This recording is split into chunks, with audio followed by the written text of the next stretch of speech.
Morning children, now coming on to the next session of the geography in this term. We are going to start off with the chapter Europe. Europe, it is the sixth largest continent in the world. Land and location, lying entirely in the temperate zone. It is where it is entirely in the temperate zone. You know what is temperate zone? Equator, from equator to 23.5 it is temperate zone. तो ये जो है it is torrid zone और 23.5 to 66.5 it is temperate zone. तो ये जो temperate zone है area है this area it is completely major part जो है उसका वो टेम्परेट जोन में है. That is from 35 degree north to 72 degree north latitude and 25 degree west to 65 degree east longitude. If you look at the Atlas, you will notice that the continent of Europe is attached to Asia on its eastern side. किससे attached है? It is attached to Asia. Or it seems as if Asia is jutting out westward, though it is separated from Asia in the east by the Ural Mountains. ये किससे separated है? By the Ural Mountains.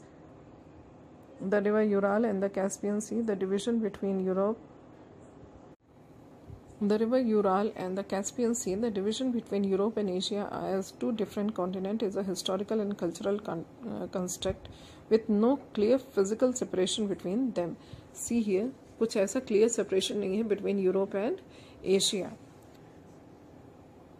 This continuous landmass is called Eurasia. इसीलिए ये जो Europe and Asia का जो continuous landmass है, that is why इन दोनों को मिला के these two continents they are jointly known as Eurasia. It is surrounded by water on all the three sides. See this Europe. It is surrounded by water on all the three sides except in the east part. So because it is surrounded by water on the all the three side, you know कि ऐसी चीज़ को क्या बोला जाता है, इस तरह के लैंड मास को it is known as peninsula.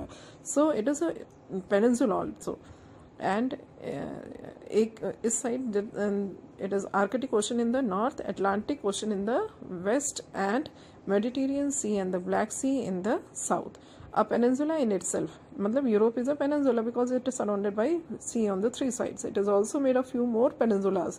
और वो उसके बाद भी ये खुद भी peninsula और उसके साथ साथ ये peninsulas और भी इसमें है coast line में, like the Scandinavian peninsula है, the Iberian Peninsula and the peninsulas of Italy and Greece with its many islands.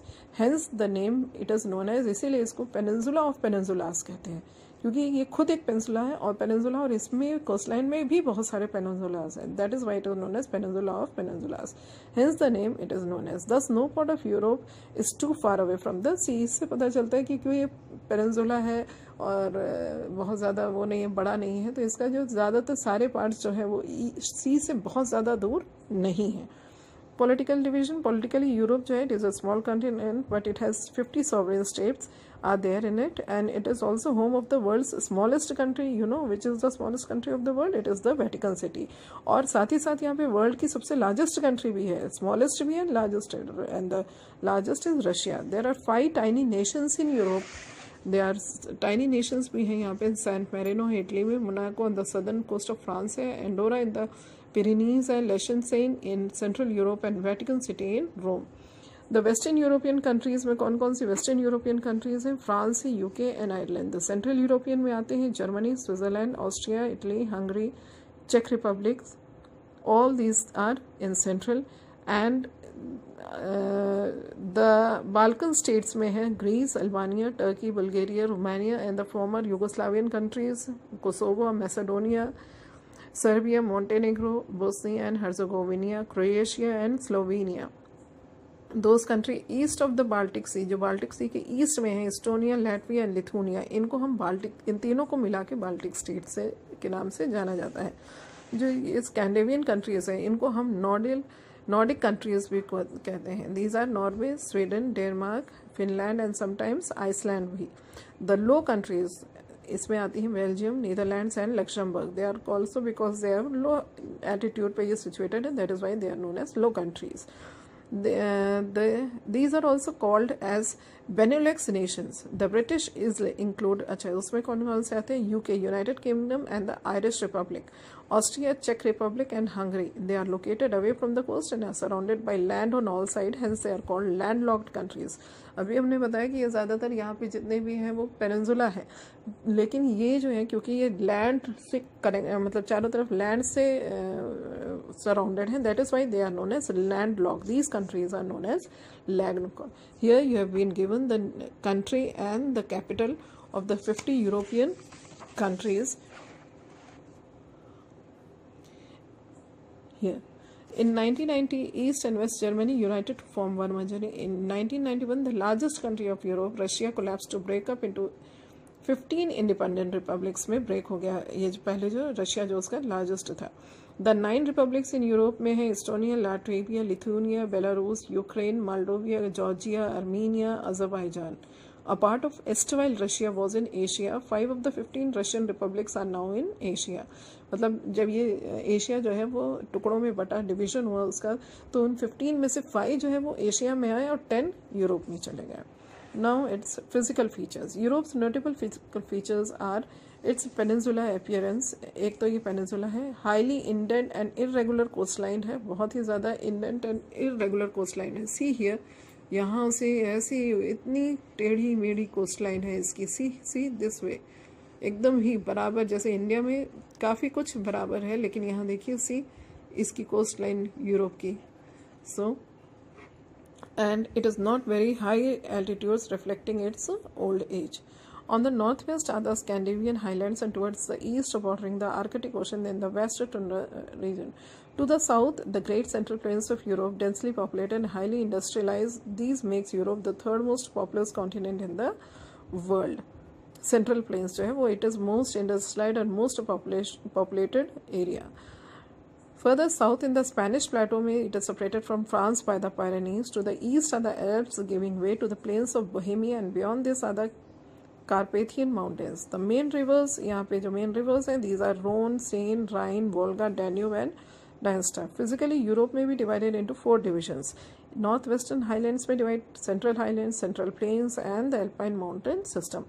Now Northwestern Highlands क्या है? इसमें जो है Highland System में running फिनलैंड से लेके नॉर्वे टू स्कॉटलैंड, यहाँ पे बहुत सारे ओल्डेस्ट माउंटेन सिस्टम्स हैं यूरोप से जो हार्ड रॉक से बने हुए हैं, और ये थिक शीट ऑफ आइस से मतलब उस टाइम जब ग्रेट आइस एज था तो उससे कवर थे, और विच वॉज रिस्पॉन्सिबल, इसीलिए यहाँ की जो हाइट थी वो लोअर हो गई एंड द फॉर्मेशन ऑफ यहाँ पे राउंडेड हिल्स हुए due to the ice erosion. और जब ये आइस का इरोजन हुआ तो ये जो उनका पीक था वो राउंडेड हो गया, एज जो ऊपर की है वो पीक थी वो राउंडेड पोर्शन हो गई. The highly rugged coastal areas of northwest have deep glacial valleys. यहाँ पे जो coastal areas हैं, rugged coastal areas, वहाँ पे बहुत सारी deep valleys हैं which has been drowned and then filled by sea. अब वो एकदम डूब गई हैं और अब वहाँ पे पानी आ गया है सी का. These narrow deep in jets and steeply rising sides are called fjords. These fjords are responsible for the highly indented coastline. इन्हीं की वजह से ये coastline जो है इन fjords की वजह से these are so indented. See here some fact file is given. I'll give you afterwards these fact files. The Central Plains. South of the northwestern mountain is one of the greatest expansions of plains in the earth's surface. ये Central Plains जो है Europe और north European planes है, ये triangular planes है, extend right across Europe, sweeping from the Pyrenees mountain से लेके French Spanish border से यूराल माउंटेन्स इन रशिया.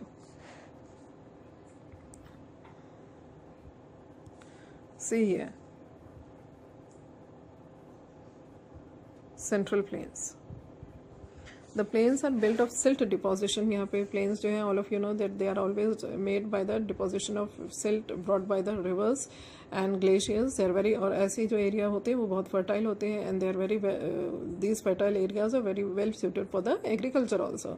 यहाँ पे बहुत सारी large rivers जो हैं जिनसे ये drain होता है, like the Volga है, यूराल है, राइन है, डैन्यूब है, नाइपर एंड Don है. The European plains, they are not continuous. Their surface is broken by ancient blocks which rose up on low height and have an average elevation of little over 300 meters above the sea level. Smaller areas of low-lying hills include the central Russian uplands also. These hills have been eroded into smaller basins such as the Paris बेसन. मतलब बहुत ज़्यादा यहाँ पे plain area नहीं है, थोड़ी सा हिली एरिया टाइप में यहाँ के प्लेन्स है, क्योंकि ये हमेशा यहाँ पे इरोजन होता रहता है इनका, तो इरोजन होकर बेसिन बन गए हैं, जैसे कि पेरिस बेसिन बना, लंदन बेसिन है, प्लेन्स ऑफ लोम्बार्डी है इटली में, the lowlands of Andalusia है स्पेन में, द ग्रेट हंगेरियन प्लेन है and the Wallachia plain in Romania. The plains are comparatively narrow in the western. और western part में जैसे जैसे हम वेस्टर्न पार्ट में जाते हैं, यहाँ के जो प्लेन्स हैं वो बहुत ही नैरो हो गए हैं, पतले हो जाते हैं. They broaden steadily until they reach their greatest with western Russia. और ये ऊपर जब जाते हैं तो देखिए ये ब्रॉड हो जाते हैं. फार्मिंग इस यहाँ पे सबसे मेन जो है that is farming and agriculture communities dot the landscape. Next is the central highlands. South of the central plains of Europe are a series of plateaus and mountainous ranges. ये जो area है, this area is mountainous and this is known as central highland area. इसमें कौन से हैं? The western central of Spain है, central massif है and the वोस्कास in France, the black forest है, Harz mountain in Germany, the Ardennes in Belgium, Bohemian plateau in the चेक Republic, the Ural mountains at the eastern side of Europe. It form a part of the old mountain system.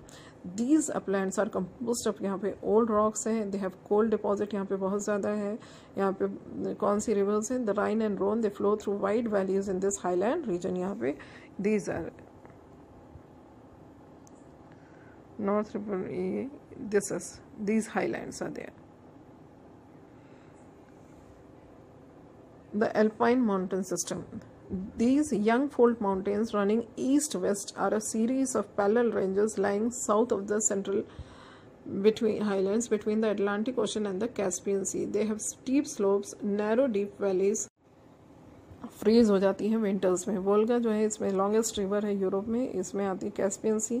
South flowing rivers इसमें है Volga, Don, Dniester, Dnieper and the Dvina. इसके बाद the only east flowing river जो Europe में है वो सिर्फ एक ही है, दैट इज रिवर डैन्यूब. ये जो है ड्रेन्स इनटू द जाती है ब्लैक सी से एंड आफ्टर ओरिजिनेटिंग एल्प से निकलती है और जाके ब्लैक सी में गिरती है. यहाँ पे जो बिगेस्ट लेक है इस रीजन में वो है Caspian Sea. It is an area of inland drainage भी है as it lies below the sea level, क्योंकि ये सी लेवल के नीचे है. A few rivers drain into it, और क्योंकि ये सी लेवल से नीचे है इसीलिए नदियाँ जो हैं वो आके इसके अंदर भी गिरती हैं. But the water of the lake is salty. लेकिन यहाँ का पानी जो है वो कैसा है? सॉल्टी है. So we have come, this is the end of the chapter. Here it is the mind map of the chapter Europe. Just go through it, go through the video, go through the chapter, take your book and once again go through it. If you have any problem you can just call me or text me. After that you have to write the geo terms and do the exercises. I'll be sending the video of the exercises also. Thank you children.